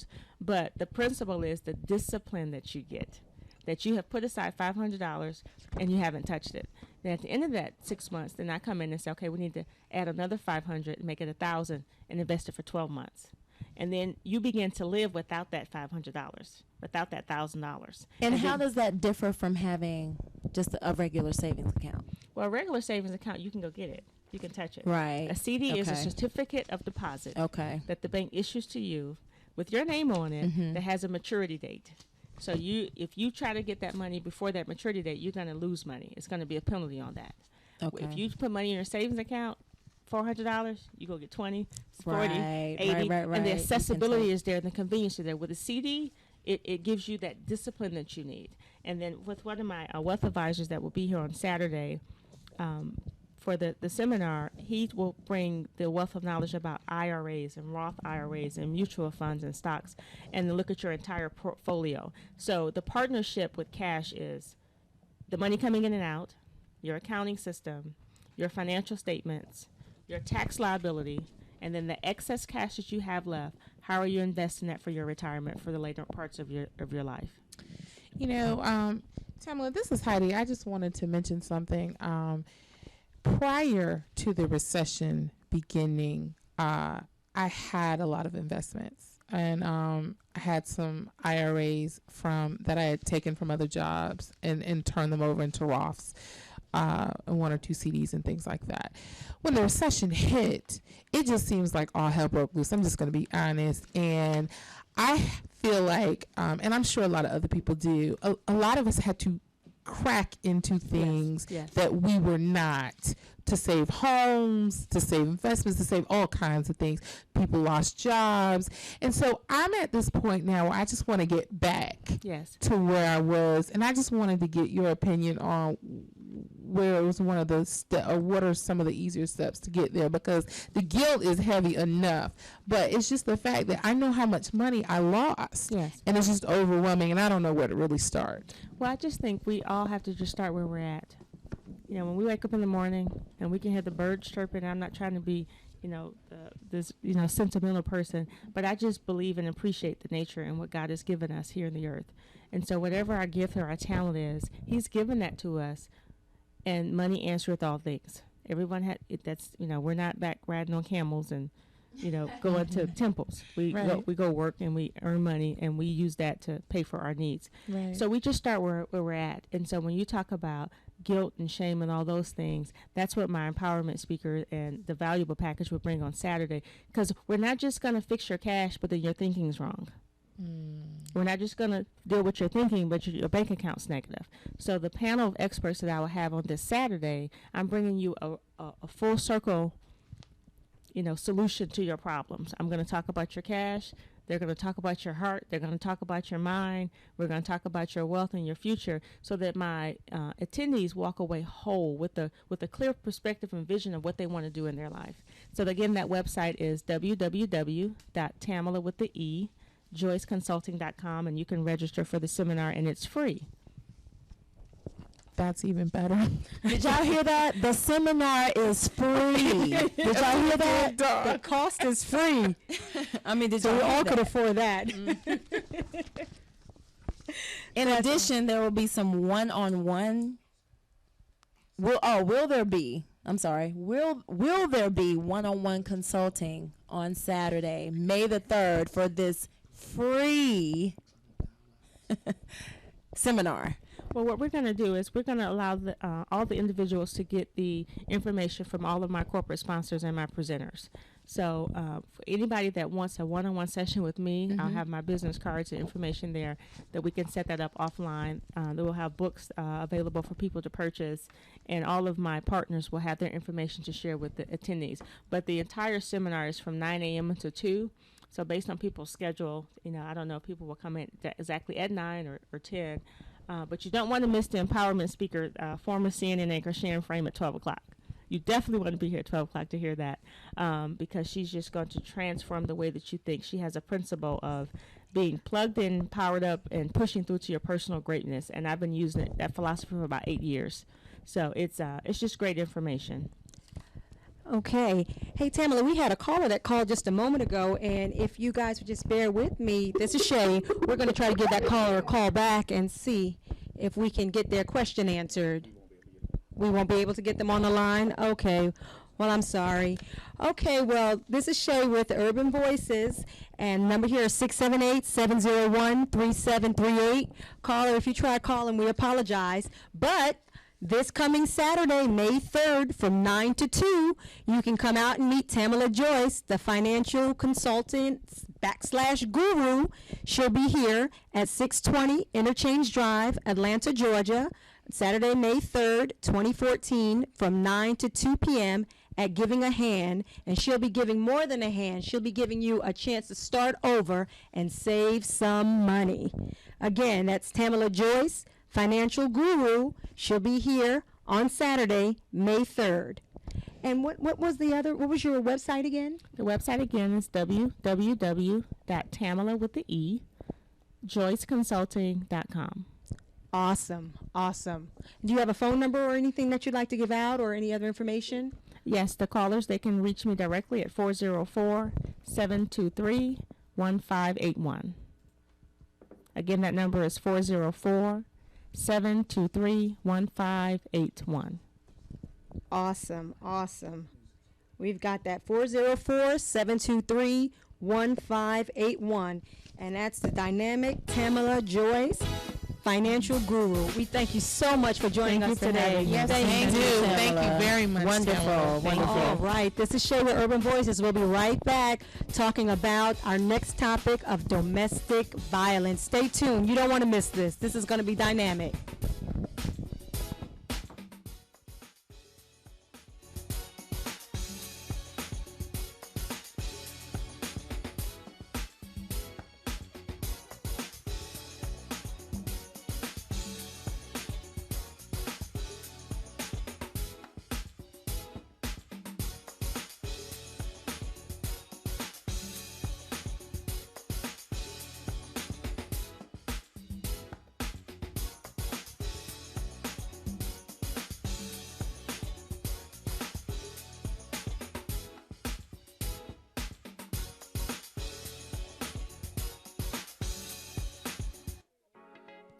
you in need of a dessert for a special event? Maybe a custom birthday cake. I know, it's your wedding day and you want a cake that will stimulate your taste buds and capture and create the memories for that special day. Well, Sweet Destination should be your choice. Let master sweet designer Montevia Gamble create a unique and delicious cake for your special occasion. But that's not all. Sweet Destination also creates other desserts, from cheesecakes, homemade fudge, brownies, cookies, pies, cake pops, cupcakes, and just about anything that you can think of. So check them out at sweetdestinations.com or on Facebook under Sweet Destinations. Remember, the greatest conversations take place on the road to the sweetest destinations of the human mind. So let's do more than business. Let's make memorable moments. We are Sweet Destinations.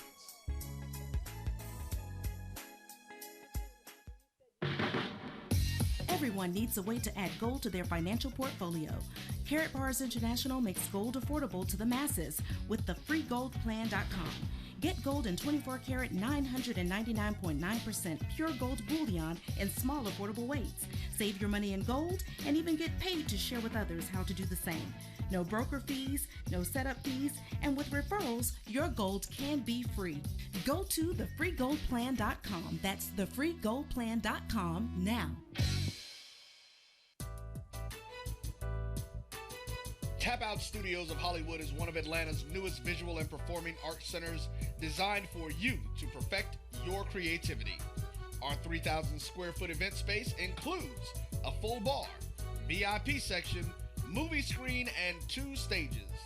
Take advantage of our Spring Fling package deal for new and existing clients. Save over 40% when you rent our venue for $700 for events with more than 100 people. For booking information, contact Kendra at 404-578-1454. Located less than a half a mile off of I-20 off Fulton Industrial, we are Tap Out Studios of Hollywood, 620 Interchange Drive. Tap Out Studios of Hollywood, inspiring creativity, changing lives, and making dreams come true. Lisa, you've been staring at that computer screen for 30 minutes. What's wrong? Oh, it's my new marketing campaign. I want to tell people how great my business is, but I don't know what to say. I need copy for the website, newsletters, and brochure, and I'm drawing a blank. Writing just isn't my thing. My boss had the same problem, and he called Put It in Writing Professional Writing Service. Put it in writing? What's that? It's a business just for people who need copywriting, but don't have the budget for the big marketing and PR firms. They help my company tell everyone about the great products and services we offer through our website. And when my cousin recorded his CD, Put It in Writing wrote his bio and press release. They even do resumes. That's good to know, because I'll be looking for a job if this business doesn't take off. Don't worry. Call the professionals at Put It in Writing at 901-359-6629 and check out the website at putitinwriting2.com. That's putitinwriting2.com. Oh, this has been a day I want to forget. From not finding my keys, to running late for my big meeting, then having the client cancel the meeting, to my boss wanting to revamp the entire proposal this weekend. This is really a day for a hot tub and a big glass of my Tranquility wine. The skilled winemakers of Countryside Vineyards craft quality muscadine grapes into fine wine. Known for their distinctive flavors and characters, these hybrid southern grapes create a sweet class of robust wine. So the next time you're out, ask for Tranquility Wines or order yours online today by visiting them at floridavineyard.com. Now this is just what I needed. Tranquility Wine. Why can't everything be this relaxing? Tranquility Wines, for those times when nothing else matters. Please enjoy responsibly, and remember, you must be 21 years old to drink. Tap Out Studios of Hollywood is one of Atlanta's newest visual and performing arts centers designed for you to perfect your creativity. Our 3,000 square foot event space includes a full bar, VIP section, movie screen, and 2 stages. Take advantage of our Spring Fling package deal for new and existing clients. Save over 40% when you rent our venue for $700 for events with more than 100 people. For booking information, contact Kendra at 404-578-1454. Located less than a half a mile off of I-20 off Fulton Industrial, we are Tap Out Studios of Hollywood, 620 Interchange Drive. Tap Out Studios of Hollywood, inspiring creativity, changing lives, and making dreams come true. Honey, what are we going to do with all these bills? It doesn't make any sense. We make more than enough money to cover everything, but we're still in a hole. Let's check out Madam Money. Madam Money? Who is that? She is a financial expert who helps people like us set and reach our financial goals. This is great. With her help, we can do all the things that we talked about. That's right. Now we can take that vacation we've always wanted and not feel stressed. Hi, this is Tara Jackson, also known as Madam Money, and I can help you clear up all of your financial diseases and those pesky financial STDs. See, this is why I love you. Yes, I know. So check out Madam Money online at tarajackson.com. TARRA Jackson.com.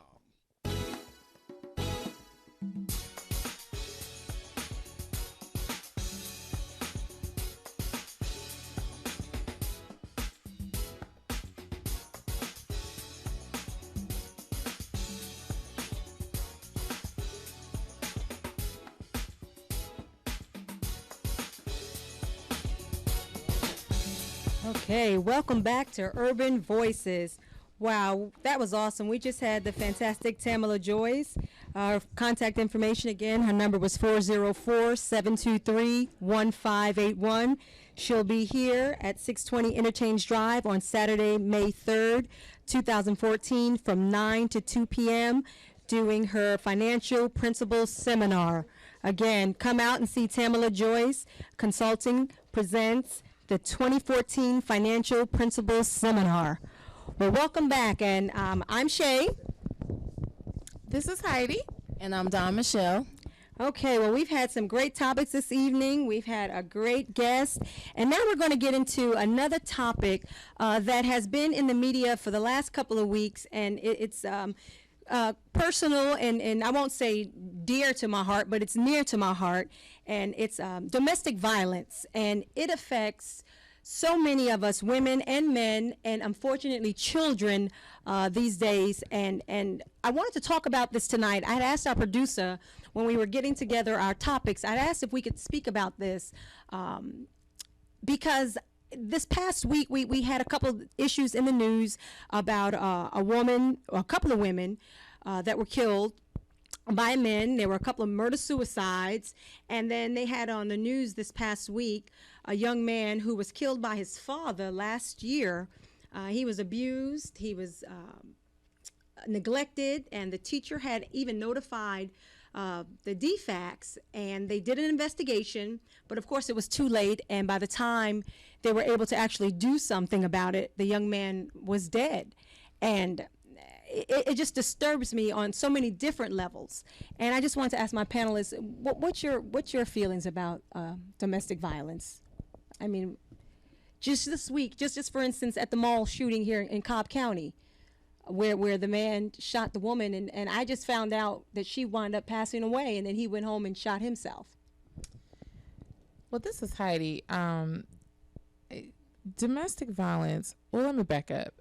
This is part of my career path. Mm-hmm. I actually worked in the domestic violence social services arena for probably the first 6 years out of grad school. And I did it as a side job to my regular jobs, but I'm going to just tell you guys that it is probably one of the most draining and emotional populations to actually have to work with. Mhm. And I saw both men and women, and I say men and women because a lot of people don't think that men can be have domestic violence situations, and they do all the time. I believe it. But I worked with the shelters, and in the shelter system it was depressing because what I saw was a revolving door.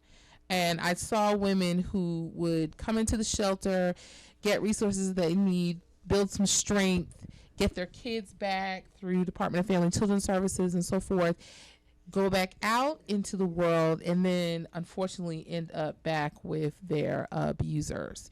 Unlike the situations that happen currently this week, one in particular that really pained me was the assistant district attorney who was shot in her car while she was sitting with a gentleman that in front of her subdivision at about 11 o'clock in the morning by her estranged husband. That bothered me to no end. One, because I work closely with the district attorney's office here in Fulton County, so I know a lot of people. But the other thing is, that young woman she had filed for a divorce, but there was no protective order. There was no cases pending for, where she called the police or domestic violence. There was nothing like that. Right. So she, in her mind, probably felt like she was pretty safe. She was just ending a relationship and moving on to the next level. Right. But you never know what's going to snap an individual. So for me, this week has been a little draining because I did talk to a lot of different people, and I think for some reason people think that domestic violence is sort of one-sided sometimes, and it's the same old thing. A man and woman got into an argument, or they got into an argument with a child, and then the man gets arrested and gets picked up by the police. And actually in the state of Georgia, the law is at this point, because it's such a dangerous situation to walk into, that if they come into a domestic situation, the police doesn't know the difference. Right. So you both go to jail. Right. And you have to be in there for 24 hours. And then you go before the judge and they figure out, what they're going to do from that point, which is probably the safest situation for the police as well for the two parties involved. But unfortunately, the incidents this week just looked like that some people just went up and took some people's lives. And then after they took lives, they took their own lives in both instances that I saw on the news. So that was really disturbing for me. Yes. Dawn Michelle? I mean, I think that domestic violence has touched everybody's life in some shape, form, or fashion. Even if you haven't been a victim of it, somebody who's been a victim of it. And I actually did a PSA for domestic violence a few years ago, and it just made my heart feel so good when I found out that the pastor played the PSA at my partner's church that I did the PSA with. And there was a young lady who was in a situation that watched the PSA, and that PSA convinced her to get out of the situation. Right. And when he told me that just made my heart I was just like, I know it was only one person that it helped, but it was one person that it helped. Absolutely. Absolutely. And it's in that situation, I just think that it was great. The resources that the women are given, like you said, to get out of the situations, but they end up going back. I don't know. I don't understand I don't know if it's fear or what it is, but I know there are so many people and organizations out there that will help people who are in those situations. Just step out on that faith, and somebody has got you. Somebody has got you, because you can't. It's just not good to stay in that situation. I don't know if you guys watch R&B Divas, but Kiki Wyatt, was a victim of domestic violence, and she said she's so sick of everybody saying that I'm the girl who sang with Avant, but stabbed my husband. Well, she was fending for her life. Right. She was fending for her life when she stabbed him. And I'm so happy for her now that she's in a good, healthy relationship with a man who really loves her and supports her and doesn't beat on her and doesn't hit her and doesn't make her feel less of herself. Right.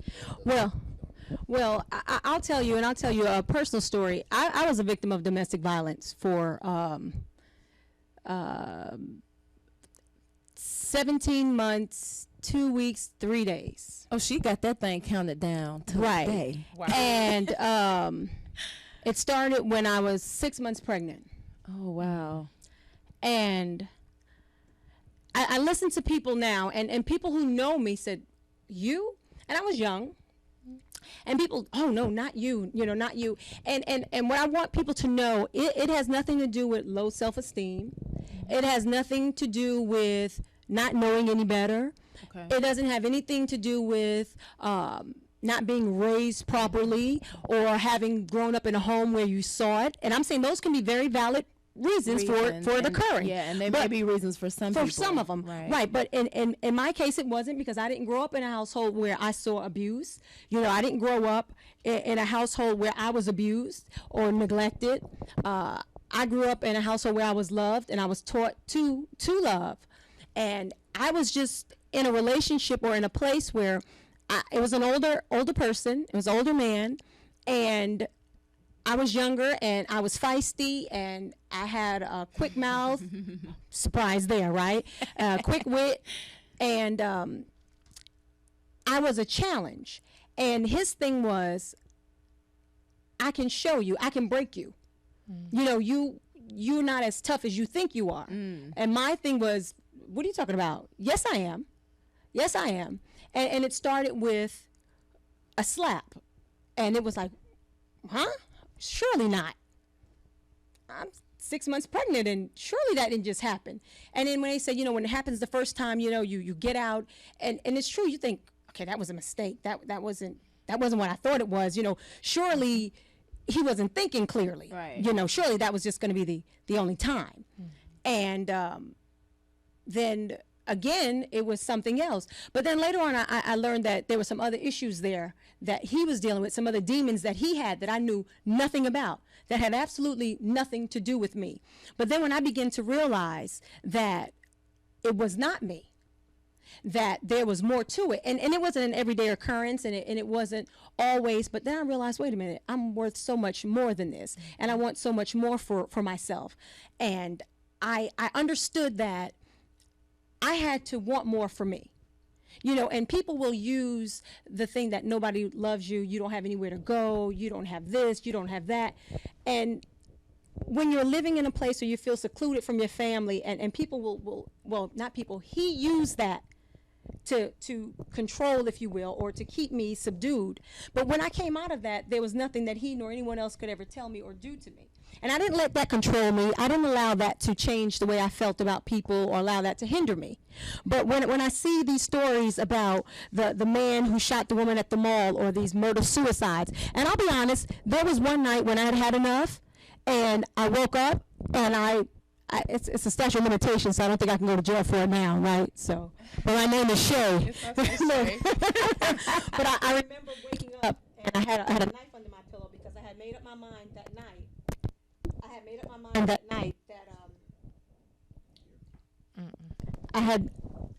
my mind that night that I was going to make sure that would not happen again. So I took the knife and I put it to his throat, and I told him, if you ever touch me again, I will kill you. Well, that was the last night that he slept in that room. He slept upstairs until I moved out, probably a week later. Matter of fact, day before Mother's Day. Oh, that's coming up. The day before Mother's Day, I left. But that's all that it took, because I had enough. And I'm not saying that's the way you should handle things, of course, but I realized that it meant my life or his life. Right. And that my child would grow up without a mother or a father. But I had to make a decision. And then when I look at these people here with the murder-suicides, and it's like, if I can't have you, no one else will. Well, don't love me so much. And I don't love anything or anyone other than God that much. And I'm not willing to sacrifice my life for someone else's. And that's just my personal testimony that I have with this. And that I'm just telling you out there, women or men, that you're not stuck and you don't have to be alone. It's nothing to be ashamed or embarrassed about. You can get help. Yeah, there's so much help out there. You just gotta take like I said, take the faith to step out on it and get it. And you have to, because you deserve better. Like you said, everybody who's in it definitely deserves better. And with the children these days too, you hear about the children. Even in Lawrenceville, there was a last summer, I believe, where the grandmother had custody of the daughter and the father wound up getting the daughter back, and they wound up killing her and then setting her on fire and putting her out in the trash, just disregarding her. So domestic violence is not only between husband and wife or partners. They're with your children. And I just think of this wasn't just a foster child, not that makes it right, or adopted child, but I mean a child that you actually gave birth to, that you raised, and even a child that you adopted, that you said, I want to take care of this child, and then to abuse them and then put them out like trash, to dismiss them. I mean, how does that happen?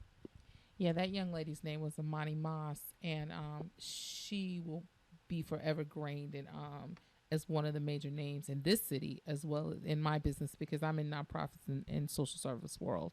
And it was very unfortunate. But there were a lot of factors that were involved in that case. And unfortunately, everybody in the community is not always privy to all of the factors. But once again, I just need people to know in our community that this is quite prevalent, and that if they actually knew what was going on the surface in our community, a lot of people would be horrified. So, definitely domestic violence is not just between couples. It is between families, children, and so forth. Shay, what made you stay as long as you did in your situation? Well, like I said, for those months, I was 6 months pregnant. So you take those 6 months that I was pregnant, and I figured again, surely this didn't happen. And I'm thinking, okay, I'm pregnant. I'm not going to leave now. It's going to get better. I mean, where am I going to go now? This is the father of my child. Surely it's going to be okay. Okay, so that was the 6 months. And then 10 months after, because my son wasn't even a year old when I left, I realized that it wasn't going to work. And then he had gotten sick, and his father had got sick, and I didn't leave him while he was sick. I stayed around just a little bit longer until he was able to get well, because, I believe in God, and I believe that even when you're doing things that you shouldn't do, that as Tamala Joy said earlier, you reap what you sow. And vengeance wasn't mine. And I believe that God had me covered and protected. So not that I was going to stay and take the abuse, because the abuse at that point had stopped. It became verbal abuse at that point. It was no longer the physical, because I realized that I'm not necessarily a match for a man as far as, toe for toe for fighting. Of course you can pick up stuff and throw, but I wasn't going to continue to live that way. But I really wanted my son to have his father. It is somewhere in your mind you think, okay, I really want this. I want him to grow up with his father. And I even tried to foster that years after, and it just never worked. It's so funny. I just wanted to bring up this point to that. The reason I asked you that question was because when I worked with women and men in this with this particular issue, the main thing is we as women are nurturers anyway. So we want to fix everything, and we think we can fix the situation. We think we can fix him. Maybe it's something with me. I'll fix him, and we'll work it out. And so nobody just wants to get into something and see it fail. So that is the reason why a lot of times men and women go back into the situations that they were dealing with, because they want to work it out. Nobody wants a failed relationship. But unfortunately, when it becomes not only physically abusive but verbally abusive, at that point it becomes toxic. Absolutely. So then at that point you have no other options. Exactly.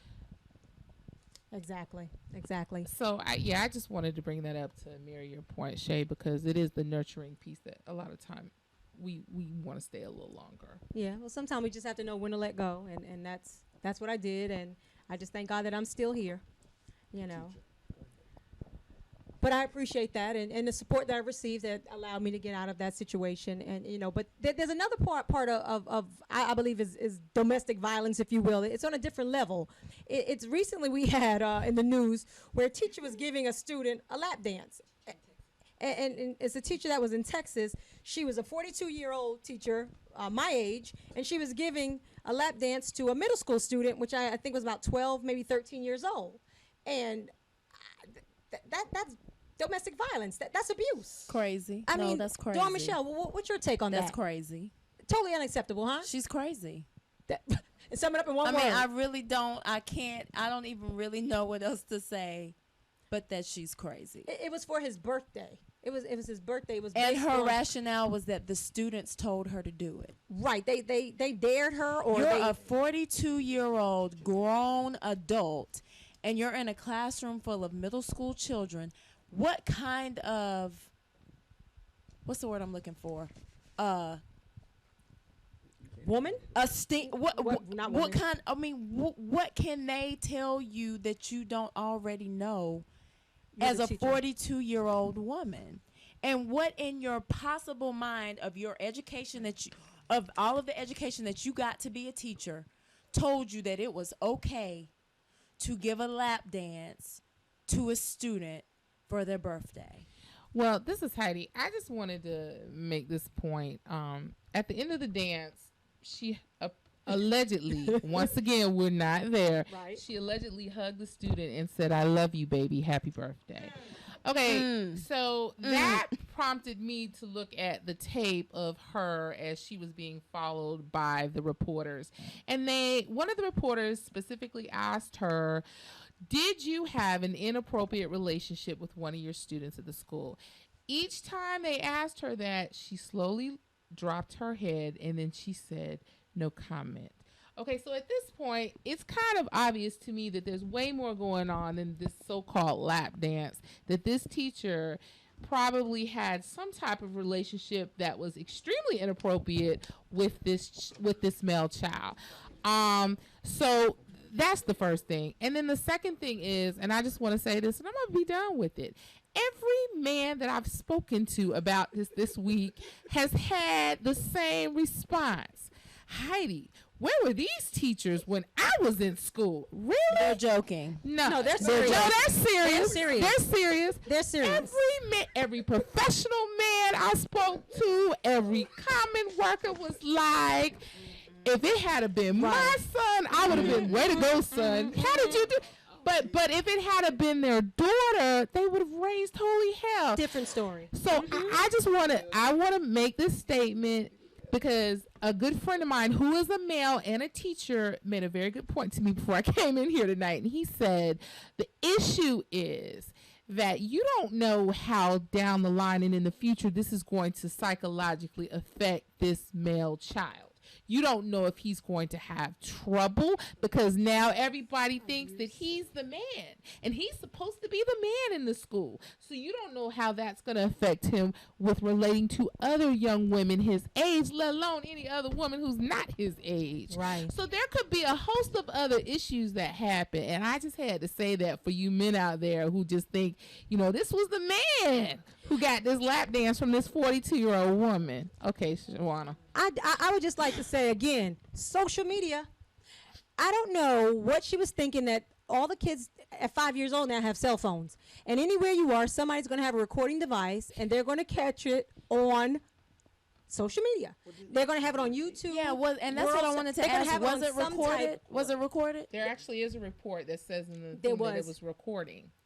But the recording hasn't been released, and I haven't seen it on social media. That was just in the write-up of the article. YouTube it all day. TMZ is trying to get a hold of it. That's what it is. TMZ will release it. But so supposedly it was recorded. But again, it hasn't been released as of yet. But supposedly, and somebody's got a tape of it. Somebody does.